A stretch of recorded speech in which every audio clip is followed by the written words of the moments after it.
국민과 당원을 배반한 국회의장 후보 결정. 민심과 당원을 배반했다. 16일 민주당 국회 당선인 총회에서 예상을 깨고 우원식 의원이 89표를 얻어 80표를 얻은 추미애 당선인을 누르고 국회의장 후보가 되었습니다.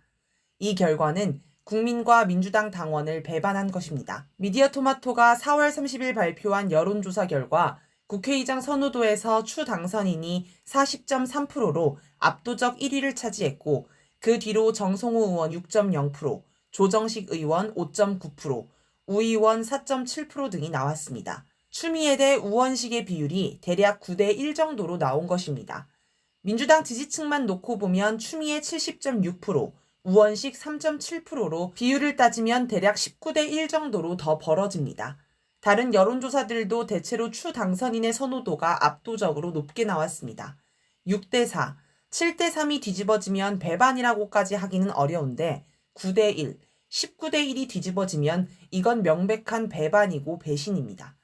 민주당 국회의장 후보 선출 결과는 앞으로 민주당이 22대 국회를 국민, 당원의 마음과 다르게 운영할 수 있음을 뚜렷하게 보여줍니다.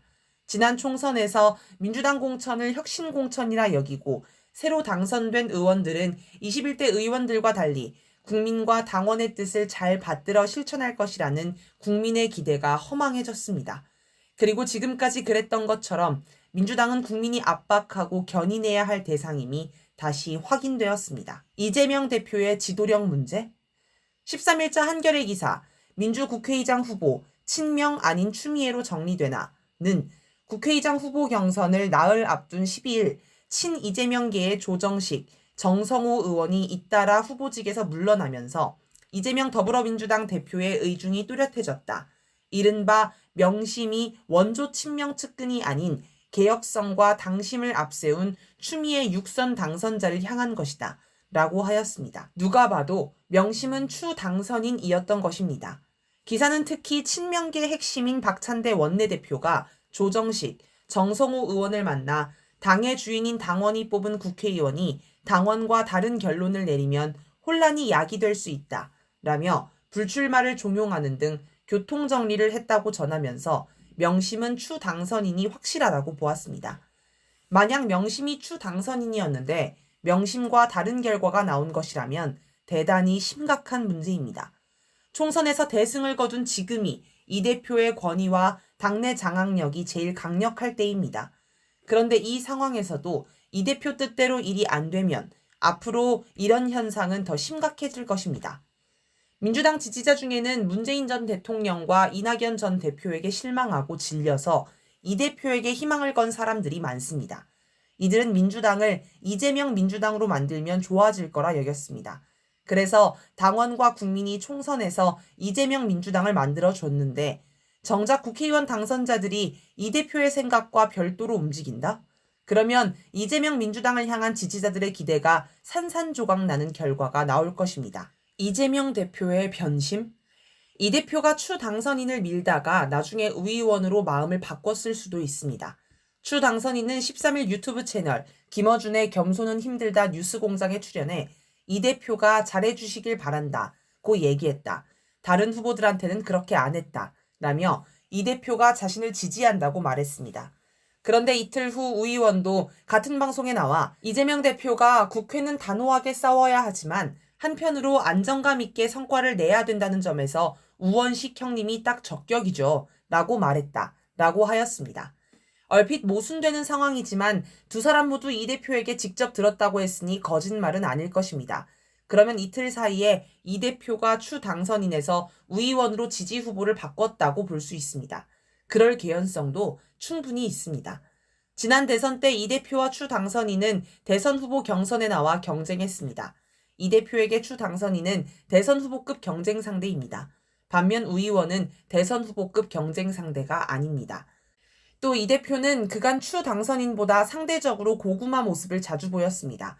그래서 추 당선인이 국회의장이 되면 이 대표의 통제 범위를 벗어날 수 있습니다. 이 대표가 불안해할 요소입니다. 그런 면에서 우 의원은 오랫동안 이 대표와 호흡을 맞춰온 순응형 인물로 볼 수 있습니다. 이 대표의 마음에 안정감을 줬을 수 있습니다. 우 의원도 이런 면을 친명 쪽으로 꾸준히 설득해서 이 대표의 마음을 바꿨을 수 있습니다. 이변의 가능성은 이재명이 만들었다. 따지고 보면 국회의장 후보 선출의 이변 가능성은 처음부터 이 대표가 만들었습니다. 원래 국회의장은 관례에 따라 원내 1당의 최다선, 최고 연장자인 추 당선인이 국회의장으로 되는 상황이었습니다. 그런데 친명계 조정식 의원이 관례를 깼습니다. 조 의원은 명심은 나다. 이재명 대표와 당과 호흡을 잘 맞추는 사람이 국회의장이 돼야 한다. 라며 국회의장에 도전했습니다. 조 의원이 이 대표와 상의 없이 단독으로 나왔다고 볼 수는 없습니다.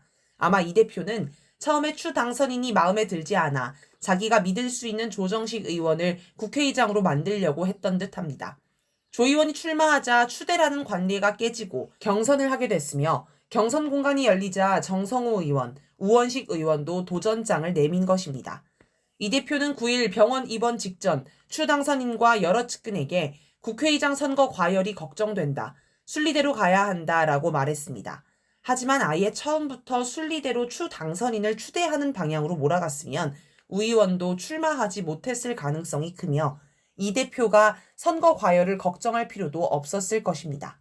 어떤 정치인도 절대화하면 안 된다. 국민과 당원이 추 당선인의 국회의장 도전을 압도적으로 지지했던 것은 전 정권 시기 법무부 장관으로서 윤석열 당시 검찰총장과 격렬하게 싸운 추윤 갈등의 주인공이기 때문입니다. 추 당선인은 2020년 1월 법무부 장관에 취임하자 곧바로 검찰 인사를 단행해 윤석열 총장 측근을 좌천시켰고 그해 말 윤 총장을 직무에서 배제하고 징계에 회부하였습니다.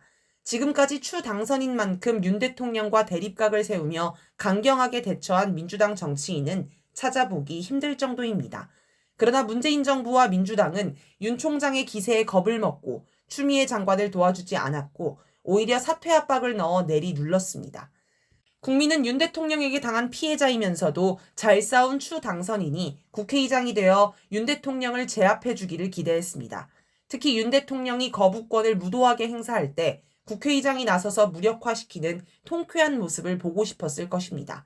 국민이 추 당선인을 원한 건 이런 이유 때문입니다.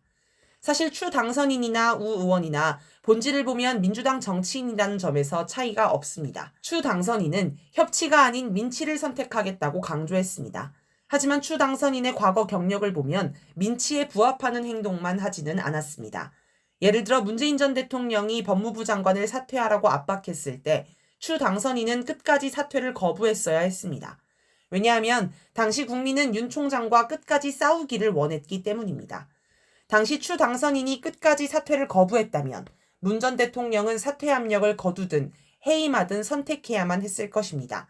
그런데 문 전 대통령 성향상 자기가 직접 해임해서 국민의 지탄을 받는 것은 감당하지 못하기 때문에 결국 사퇴 요구를 거뒀을 것입니다. 그렇게 국민 뜻을 받드는 민치를 해야 했습니다.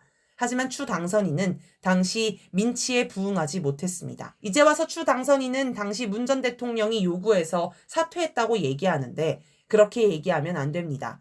당시 국민이 원하는 대로 버텼어야 했는데 그렇게 하지 못해 죄송하다며 반성해야 합니다. 그런데 반성이 없습니다.